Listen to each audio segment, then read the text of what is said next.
Hello, everybody. I'm so glad that you're here. I'm soloing, so I'm trying to scooch over so that you can't actually see Meg's missing spot. I guess I do that all the time.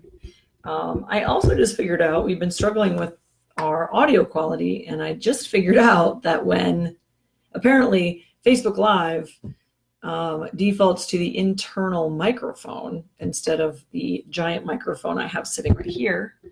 And so I just figured out how to change that. So, hey Beth.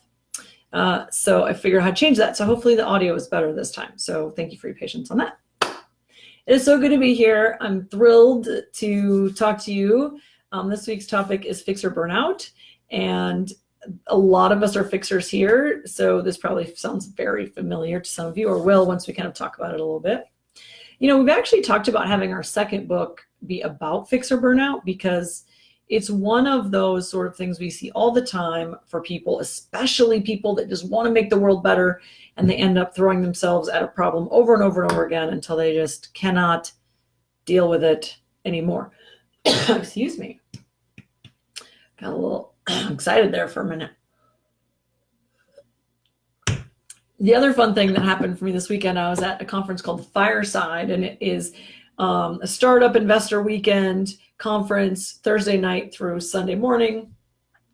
Oh man, I tell you, it was really fun. It was also digital detox because there was no access to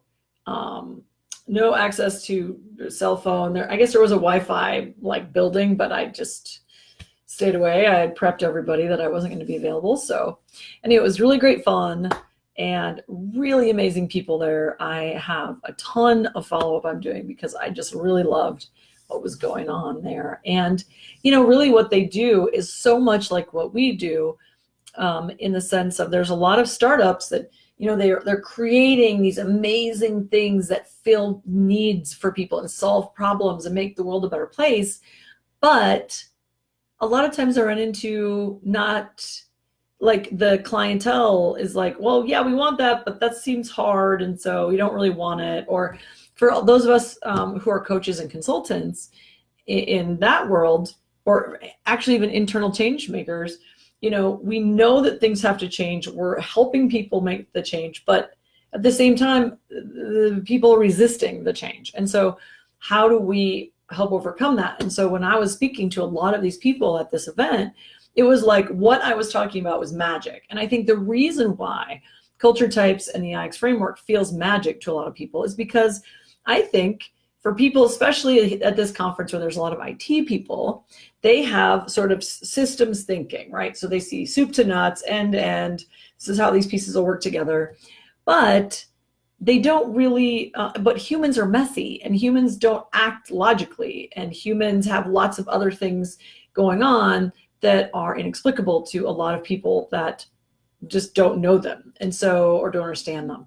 And plus we all think everyone thinks like us. So then that's especially challenging when you're like, why don't you just think like I do? And it's really hard to overcome. So I really had a great opportunity to have all these really creative discussions around what exactly it is that is magic about taking humans who feel very messy and putting some structure around them so you can actually pull big things off and change the world in the way that you want to. So it was really inspiring. And I love the fact that Fixer Burnout is the topic this week because I think it was really apropos. In fact, I just spoke with a gentleman today. I get the sense from him that he's this incredibly happy and not necessarily happy-go-lucky, but he's just very smiley. Hi, Annie. Very happy guy. Like you can just tell that he's like this sort of bubbly personality, charismatic, friendly. But you can just see the stress just weighing him down. And I just thought, oh, this guy, like, just want to give him a hug and like chuck him under the chin and say, you can do it. So it's really exciting to talk about Fixer Burnout and Fixer Burnout and how we can think about this and kind of frame it. So I took a picture of the questions since I'm rolling solo today. And Shelly is off with her family. Her sister's getting married on Saturday, so they're getting family in town. They're having a great time. So I'm just going to roll through some of the questions and start talking about some of the perspectives. So one of the questions that was submitted by an IX ambassador, Scott, he says, can a fixer say no? If so, how? It's very difficult for fixers to say no. And it's really our own downfall because we love to be the hero, right? We love to come in and save the day. We love to come in and say, oh, you can't solve that problem? I can help you solve that problem, right? This is what we do. So, and we love it. We love it. The real trap is when you say yes to so much that you can't serve anything well. And so my reaction or my answer to that question would be the best way to say no is to stay focused on the very things that are the most important to you. So for me, there is a local nonprofit in the small town where I live. And I think Annie's the only one on that would know of it. And I was on their board for years. I'm still a passionate supporter of them. But I cannot dedicate the time to them that I would need to feel good about it. So they've asked me to come back. They're doing a huge fundraising effort for this really cool project they're doing. And I just can't, I have to say no, even though I really want to get involved, because I know that if I do that, I cannot serve the other nonprofits I'm serving, as well as my job, as well as my family. So what really helps me to say no is to say, these are the things that I'm going to focus on, and only those things. And then when someone says, hey, Rachel, can you come back and serve on our board? I can say, I have to say no to you. And it's because I cannot give you what you need of me to be successful. And because nobody wants a part of you, or nobody wants you to show up just to fill a seat. They want you and your energy and what fixers bring to the table. And so that's what really helps me, is that I'm truly like to just be locked into what I truly want to focus on right now. And then if something comes up or I have more time, I can always go and support them. I can always, like, one of the things that we're doing is we designed a 2020 weekly planner to go with our book and these weekly lives. So next year in 2020, we'll say, okay, well, the IX prompt, our writing prompt today is Fixer Burnout. And let's talk about that. And so it'll go hand in hand with the book. And so what we decided to do is we're going to donate 25% of the proceeds of all of those sales to this effort that this local group is doing, because that's the way I can stay focused on my work and my family and still support them. So the cool thing about saying no sometimes is that it actually forces you to find other creative ways to support the causes you love, in a way that doesn't take your time, which is frankly your most precious commodity. Okay, so that's question number one. All right, question number two, what are symptoms of fixer burnout? Well, let me tell you that, and actually what I think I'll do is start with question number two, because what are the drivers and fears of fixers? And I think that will help us sort of put a wrapper around what fixer burnout looks like. So as I implied, fixer burnout, or what drives fixers, is our ability to, and this is on page 34, just turn to it. Apparently I've read this a few times. The things that drive us are to operate within social and chaos. So we love people, but we like problem solving. We like a little change. I often say the worst thing you can do to a fixer is have them be bored, because then they will find stuff to go fix or create stuff to go fix. We want to improve. We want to be helpful. We want to be flexible and adaptable. We want to achieve expert mastery. We love to be experts. We like to feel like we're good at what we do. To have control over our environment. We all like control a little bit, right? To realize a vision with the help of others. So this is what we love to do, is teaming up with people. So our fears is that we'll be mediocre. So when we talk about we want to be experts, our fear is that we aren't experts and that we are just average. We don't want to hurt anybody. To hurt others is also a fear. One of the things I fear a lot is when I do coaching. I have a new executive coaching client, which I don't do very much. I only take on occasion a client because it's just not something that we advertise very much. And I always worry about what am I missing? So when I work one-on-one with someone, that brings all kinds of things to bear. Our history, our past traumas, you start getting into people that believe in more sort of past lives and that kind of stuff. Like I don't deal in that world, but I know that a lot of people do. And I do think about am I missing something? And so I always worry about that. To feel compressed or restricted, we don't like that. Other fears are to feel regimented, to be micromanaged. Who here likes to be micromanaged?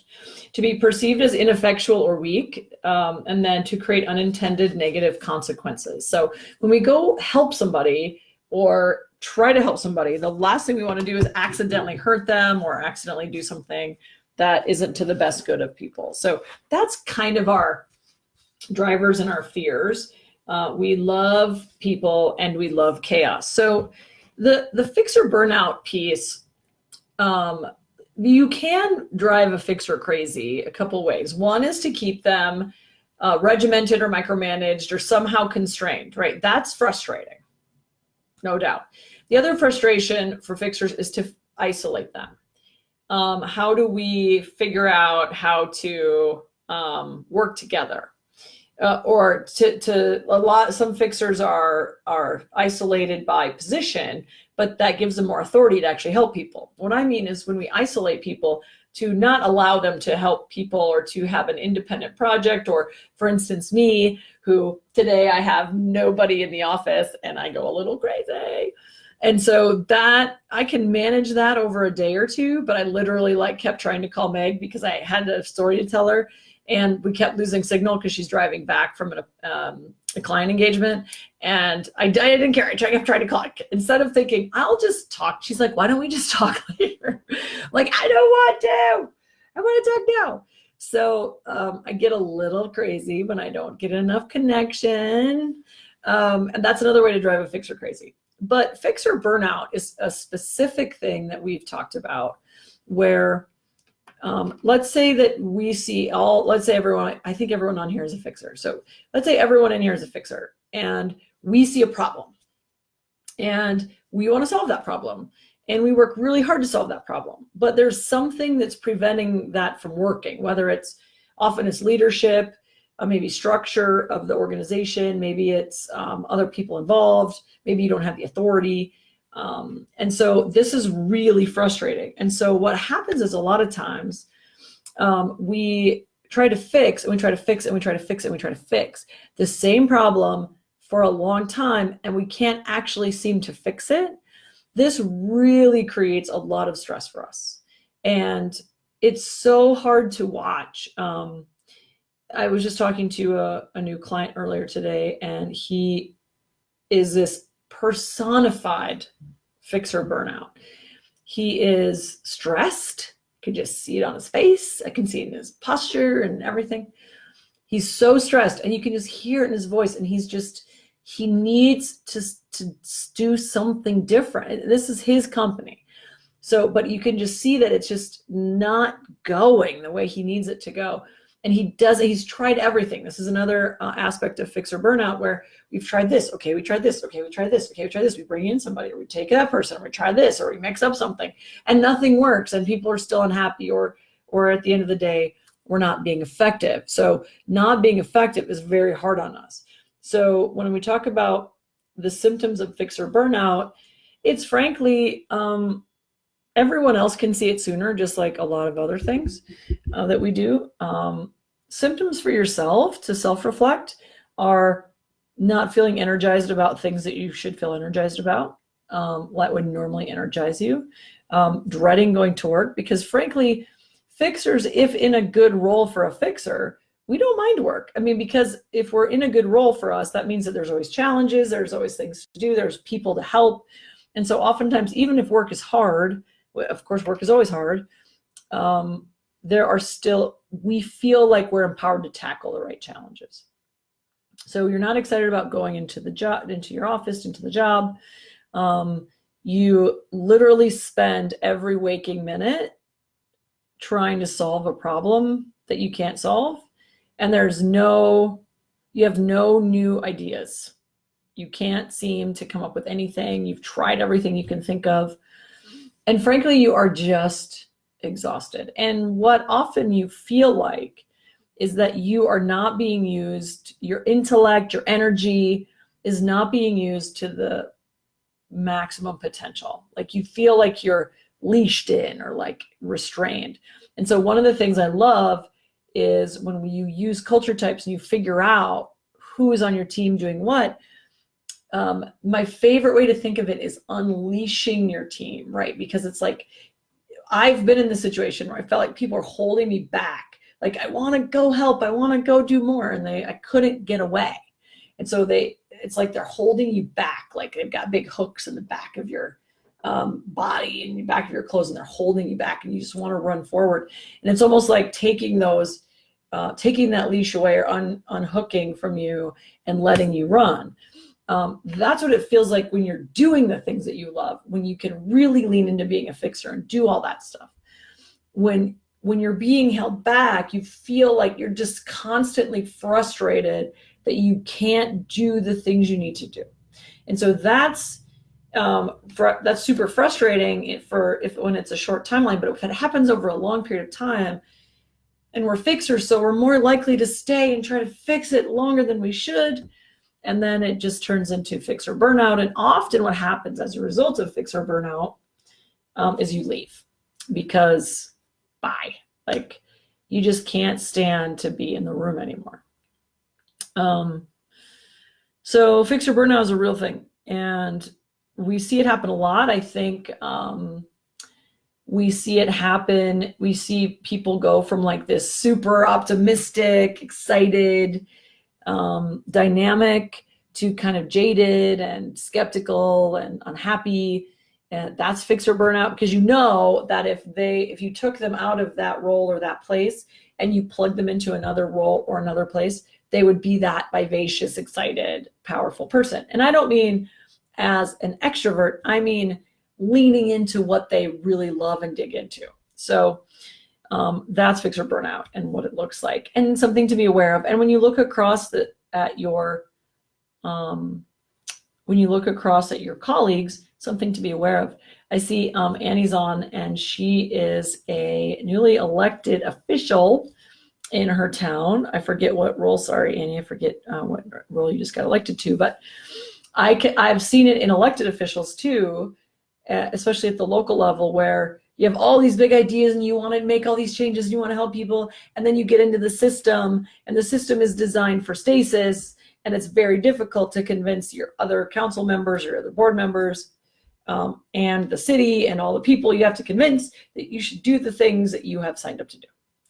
And because that's what you want to do. And this is why a lot of politicians, and not that Annie is like this at all, just reminded me of another analogy, that, they make all these campaign promises. Well, they make campaign promises because they want to help people. And then they get into the job and find out, I can't actually do all the things I promised I would say. That's why there's even a term called campaign promises. But anyway, so the final question, which got the most votes, is how can I help alleviate fixer burnout for myself or for a member of my team? Those are two actually very different questions. So let's talk about first for yourself. So how do you alleviate fixer burnout for yourself? It's very different than for other people. So let's say that you're in a role, and let's say a work role, and you can't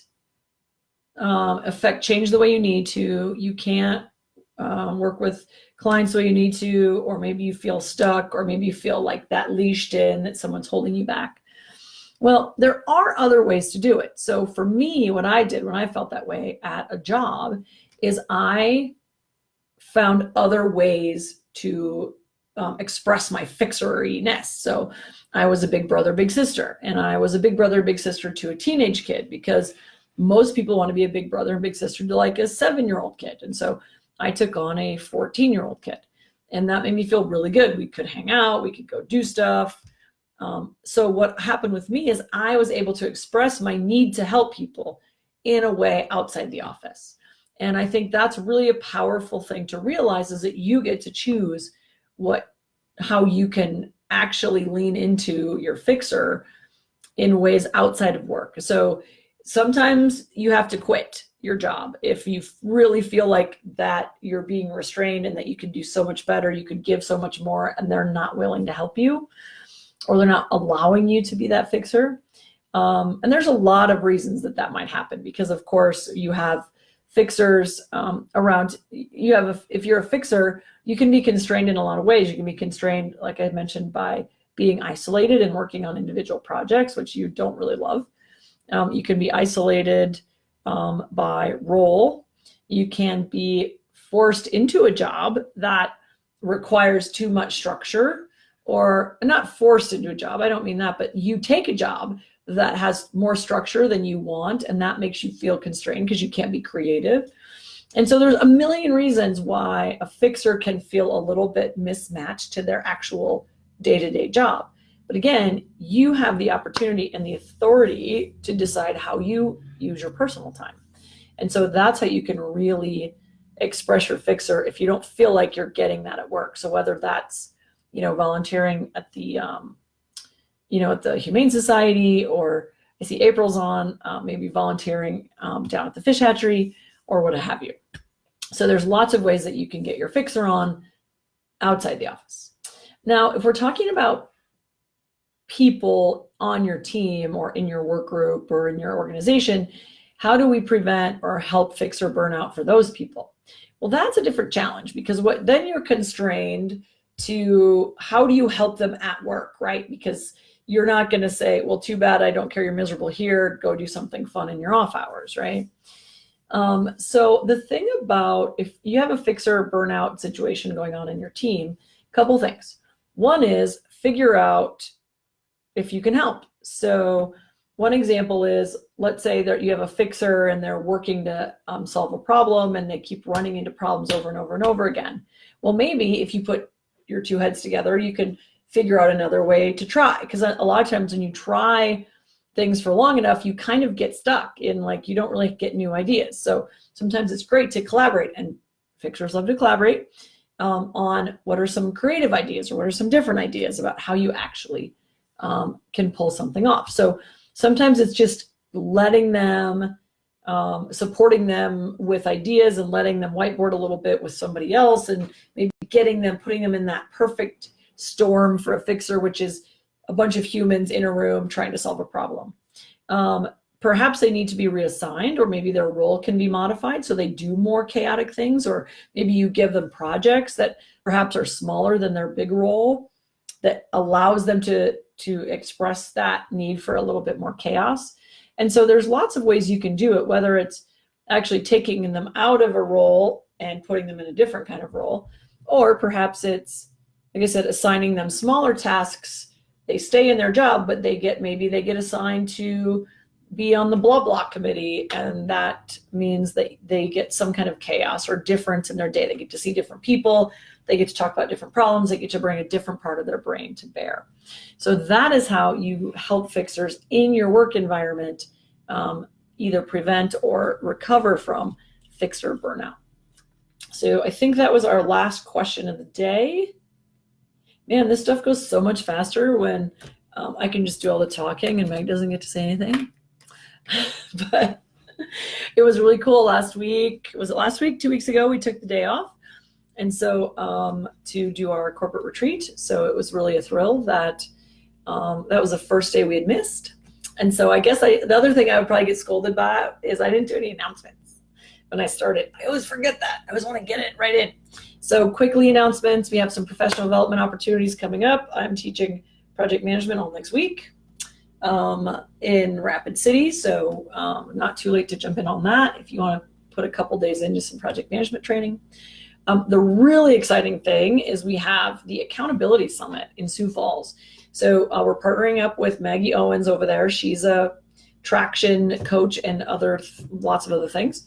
And so we're doing a one-day event on the 25th. And so if you want to bring just you or a couple people from your office.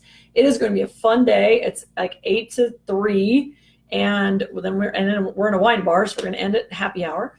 But we're going to really talk about how you actually pull things off in your team. So it's about goal setting. It's about figuring out who your culture types are. It's about actually creating an accountability plan to actually pull the things off that you want instead of just thinking about it. So be thinking about that. We actually have, well, now I think we have it about half sold out, and I think about half of that half is actually coming from West River. So for those of you who are in South Dakota, but not in Sioux Falls, don't let that stop you, because nobody else is. And it's pretty cheap investment. It's $500 for the day, but which might sound like a lot, but that's industry standard for a day of training. But also the awesome thing is you bring a couple people, and all of a sudden you get essentially a team retreat for a fraction of the cost. And so that's really what we designed it to be, for you to get like this huge benefit to get ready for 2020 for a much less investment in time and financial investment. So we hope you join us. If you know people in Sioux Falls that might want to come, please spread the word. I have a goal of selling that thing out this week, because next week I'm booked all week. So I would love to see that sold out by the end of the week. And then the other really cool thing is, I don't know if I have I have it. We just sent off, this is clearly not a book. We just sent off our 2020 weekly planner to the printer. So that's going to be awesome. It's like 100 and some pages long, because it's a weekly planner with monthly plan and places to take notes and write gratitude and all kinds of things, however you want to use it. It's going to be super cool. That's the one we're going to donate 25% of the proceeds to the DC Boothfish Hatchery here in Spearfish. Actually, we'll be donating it to the Booth Society, who is the nonprofit arm of the fish hatchery in Spearfish. So that's super exciting. There's probably a ton of other things. Oh, I will be in Sioux Falls this weekend for an event. So if you're there, please reach out. I'd be happy to try to squeeze you in. I have already a couple meetings, but I might have some time for a cup of coffee or a glass of wine. And Meg is off and running, doing something I forget. And Shelly's out this week also. So if we are a little slow to get back to you, I'm just going to check the calendar. If we're a little slow to get back to you. Oh, that's right. Meg is speaking in Pierre next week. So if you want to see her in Pierre, let us know, and we will connect you with the right people. And then she's off to Columbus, Ohio for a manufacturing conference, which she is one of the board members of that committee. I'm also going to be in Brookings the first weekend in October, because that is SDSU's homecoming, and I am a trustee at SDSU, so I'll be there for that. So there's a lot going on, but we love to be a part of the community. We love that you are part of our community. I tell you, after being at this event over the weekend, being connected to people as a fixer, especially being connected to people, being able to help them, being with like-minded people, it's just such a gift. And I can't tell you how much I appreciate you and you taking the time to be here. And as always, bug us with any questions you like. And we'd love to work with you on stuff and answer some questions or anything. So we appreciate you, and we want to make sure that you're getting value out of our relationship as well as us. So thanks again. Have a great day, everybody. Mwah! Talk soon. Bye.